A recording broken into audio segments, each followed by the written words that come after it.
மதுரை அழகர் கோவில் 18ஆம் படி கருப்பண்ண சுவாமி. பொதுவா கோயில நடக்கிற எத்தனையோ உற்சவங்களையும் திருவிழாக்களையும் பூஜைகளையும் பார்த்திருப்போம். அதுல எல்லாம் மூலவருக்கு அபிஷேக ஆராதனைகள் நடக்கும், அல்லது உற்சவர் சுவாமி ஒவ்வொரு அலங்காரத்திலையும் விதவிதமான வாகனங்கள்ல வந்து அருள் பாலிப்பாரு. ஆனா நம்ம இப்ப பார்க்க இருக்கிற கோயில்ல அப்படியெல்லாம் எதுவும் இல்லாம பூட்டிய கதவுகளுக்கு பூஜை நடக்குது. அங்க தரிசனம் கூட 1 நிமிடம் தான், அதுவும் வருஷத்துக்கு ஒரு முறை தான். அதுதான் மதுரை அழகர் மலை ஸ்ரீ 18ஆம் படி கருப்ப சுவாமி படி தரிசனம்.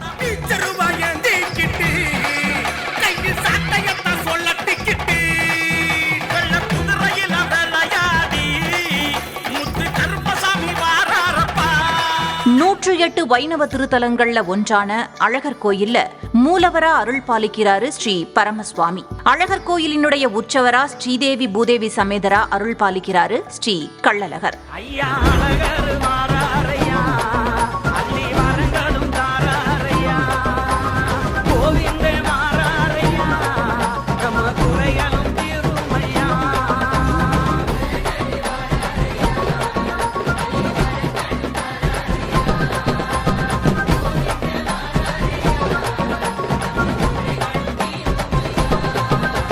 அழகர் மலையே வண்ணமயமா கோலாகலமா இருக்கும் ஒரு பெரும் விழாதான் ஆடி பெருந்திருவிழா. அதுவும் ஆடி பௌர்ணமி அன்னைக்கு நடைபெற ஆடி தேரோட்ட விழாவும் அழகர் கோயிலின் ராஜகோபுர கதவில் உறையுற 18ஆம் படி கருப்பண்ண சுவாமி கதவு திறந்து சந்தனம் சாத்தும் விழாவும் ரொம்பவும் பிரசித்தி. யார் இந்த கருப்பசாமி? வாங்க பார்க்கலாம்.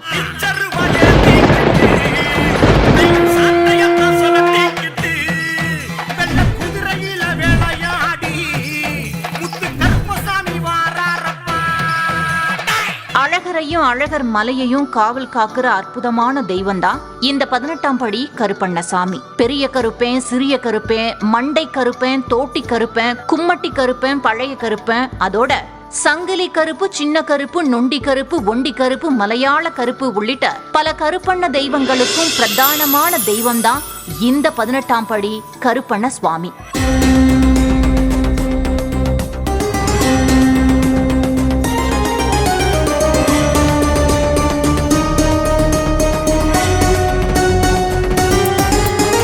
இவருக்கு கிருஷ்ணபுத்திரன்கிற பேர் கூட உண்டு. 18ஆம் படி கோபுர கதவுகளையே இந்த தெய்வமா நினைச்சு பூஜைகள்லாம் செய்யப்படுது. இவருக்கு உருவம்லாம் கிடையாது, மூடப்பட்ட கதவுகள் தான். அதுலயும் குடம் குடமா ஊத்தி தேய்க்கப்பட்ட கமகமக்கும் சந்தனம், ரொம்ப அழகா வாசமுள்ள பெரிய பெரிய நிலமாலைகள், பெரிய அரிவாள்கள்னு இப்படி கம்பீரமாய் காட்சி தரும் கருப்பண்ண சுவாமிக்கு பொங்கல், வடை, தேங்காய் தான் நைவேத்தியங்களா படைக்கப்படுது.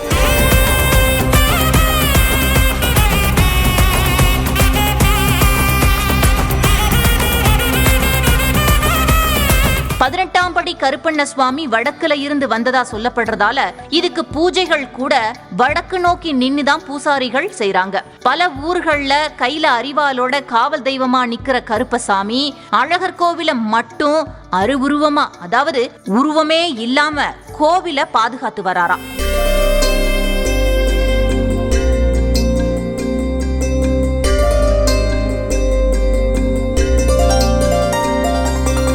இப்படி அடைச்சிருக்கிற ராஜகோபுர கதவு பத்தி பக்தர்கள் கிட்ட ரொம்ப வருஷமாவே ஒரு புராண கதை இருக்கு. அது என்னன்னு தெரிஞ்சுக்கலாமா?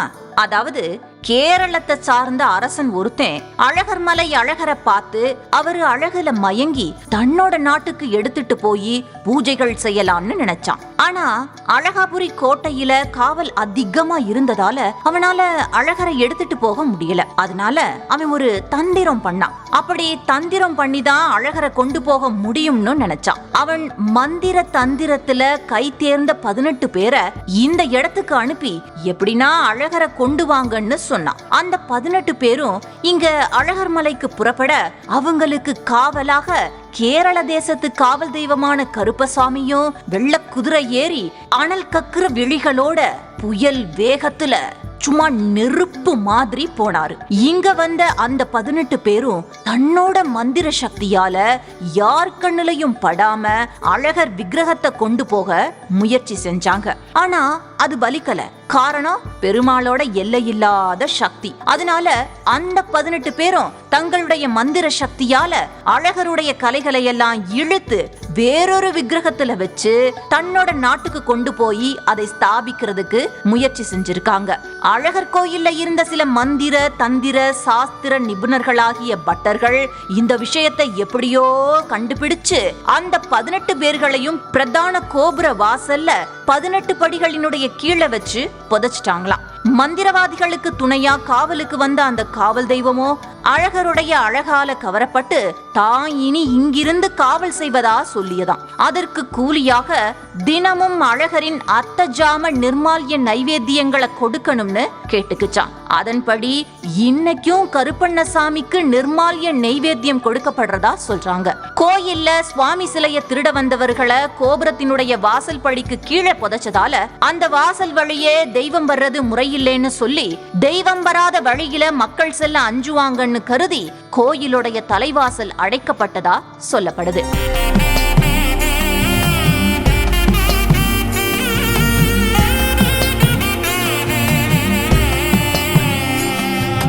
தெய்வமும் மக்களும் சென்று வர வாசலுக்கு சற்று வடக்கே கோவில் கோட்டை மதில் சுவரை உடைச்சு வண்டிவாசல் அப்படிங்கிற பாதை ஏற்படுத்தப்பட்டிருக்கு. கருப்பண்ணசாமிக்குன்னு தனி திருவிழா எதுவும் இல்லைங்க.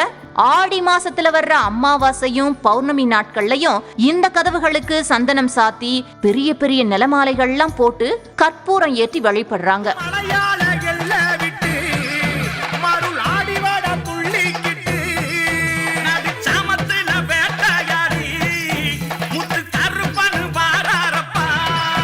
ஆனா ஆடி திருவிழாவில தினமும் காலையும் மாலையும் அழகரினுடைய போர்க்கருவியான சக்கரத்தாழ்வார் தேரோடும் வீதிகள்ல வலம் வந்து 8 திக்கும் படையலிடுறாரு. ஆண்டு முழுவதும் அடைக்கப்பட்டு இருக்கும் 18ஆம் படி கருப்பசாமி கோபுர வாசல் கதவு பிரம்மோற்சவ காலமான ஆடி மாதம் பௌர்ணமி அன்று தேரோட்ட நாளில் திறக்கப்படும் போது அந்த வாசல் வழியா சக்கரத்தாழ்வார் மட்டும் வந்து போறாரு. அழகரினுடைய பல்லக்கு கூட பயன்படுத்தாத இந்த வழியானது சக்கரத்தாழ்வாருக்காக மட்டும் ஆண்டுக்கு ஒரே ஒரு முறை மட்டும் கோபுர வாசல் திறக்கப்படுது. சக்கரத்தாழ்வார் மட்டும் அந்த வாசல் வழியே வந்து செல்றதுக்கு காரணம் என்ன அப்படின்னா, திருமாலின் போர்க்கருவியான சக்கரத்தாழ்வார் மட்டும் அங்கு இறந்தவர்களின் ஆவி மற்றும் தீய சக்திகள் பற்றிய அச்சத்தினையும் பகையினையும் வென்று அந்த வழியே செல்ல முடியும் என்பதால் சக்கரத்தாழ்வார் மட்டும் அவ்வழியே செல்கிறார் அப்படின்னு சொல்றாங்க.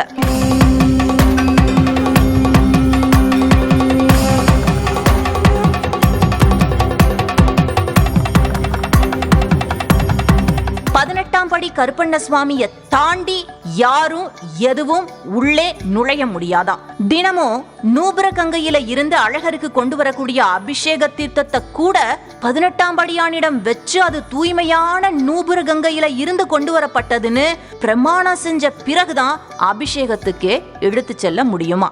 அதே போல தினசரி அழகர் மலை கோயில் பூட்டப்பட்டதும் அந்த கதவோட சாவிய 18ஆம் படியானின் முன்பாக வச்சுட்டு செல்றதுதான் வழக்கமாகவும் வச்சிருக்காங்க.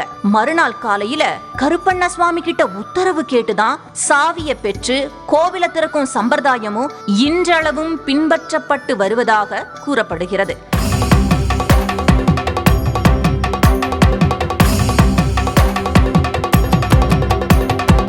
மேலும் சித்திரை திருவிழாவில் அழகர் மீனாட்சி திருக்கல்யாணத்திற்கு புறப்படும் போது கூட அழகர் அணிந்துள்ள தங்க வைர ஆபரணங்கள் எண்ணப்பட்டு அந்த பட்டியல் 18ஆம் படி கருப்பண்ணசுவாமியிடம் படித்து காட்டப்படுமாம். அதே போல மதுரையில இருந்து திரும்பி கோயிலுக்கு வரும் அழகரினுடைய நகைகள் மீண்டும் எண்ணப்பட்டு சரிபார்க்கப்பட்டு அந்த பட்டியல் மறுமுறை கருப்பண்ணசாமி கிட்ட வாசிச்சு காட்டப்படுமா. அதுக்கு அப்புறம்தான் கள்ளழகர் கோயிலுக்குள்ளே நுழைவாராம்.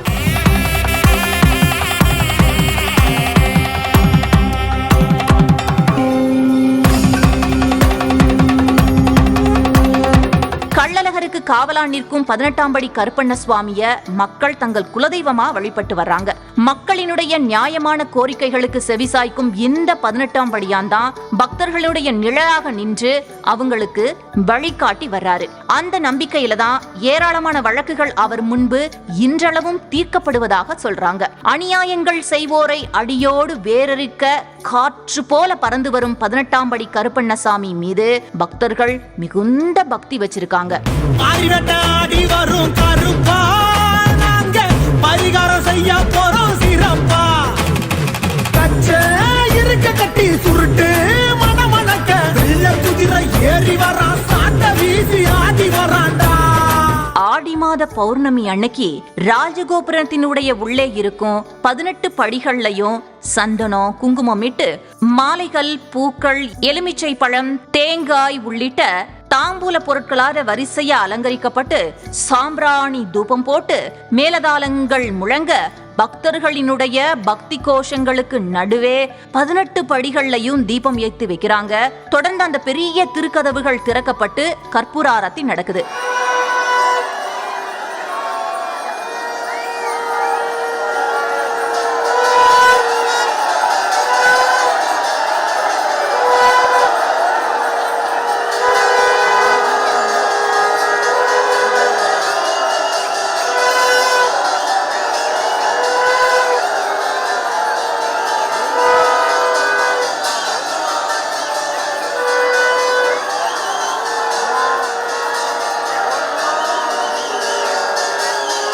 ஆனா அந்த தரிசனம் கூட ஒரே ஒரு நிமிடம் தான். பல நேரமா காத்திருக்கும் பக்தர்கள் அந்த ஒரு நிமிடம் மட்டும்தான் தரிசனம் பண்ண முடியும். கண்ணை மூடி திறக்கிறதுக்குள்ள அந்த தரிசனம் நிறைவடைஞ்சு திருக்கதவுகள் சாற்றப்படுது. அங்கு கூடியிருந்த பக்தர்களுடைய சத்தமும் அவங்க அருள் வந்து ஆடுறதையும் பார்க்கும்போது கருப்பசாமியோட உண்மையான சக்தியையும் உணர முடியுது.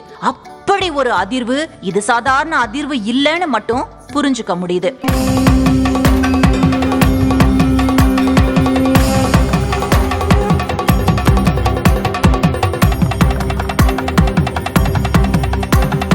ஆமாம் நேயர்களே, கருப்பா கருப்பா என்று கதறுபவர்களின் அல்லல்களை அடியோடு நீக்கும் அற்புதமான தெய்வமாம் 18ஆம் படி கருப்பண்ண சுவாமியை கரம் குவிச்சு வணங்குங்க.